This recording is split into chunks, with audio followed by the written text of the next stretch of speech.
I'm Shihab Rajansi. Here's a look at some of the stories we're following on Al Jazeera.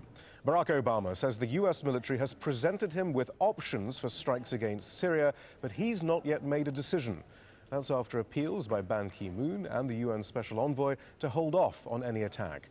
Domestic pressures forced the British government to delay plans for a quick vote authorising military action. Barnaby Phillips has more on that from London. The spectre that hangs over British politics, as it does in so many other countries, is that of Iraq. And that limits the political possibilities for a British government to take firm action in a situation like this. And it means we could end up with a rather strange situation of the United States potentially going it alone if they were to act very quickly without their British allies who they would have counted on.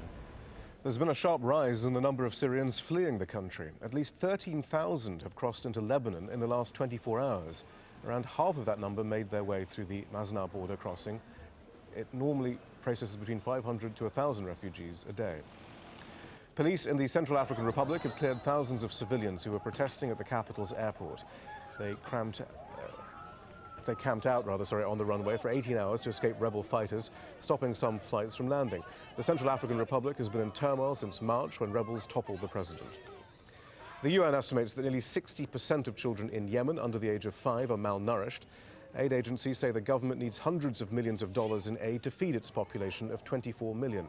Health officials say a lack of access to clean drinking water is making matters worse. You can find the latest on all those stories and more at aljazeera.com.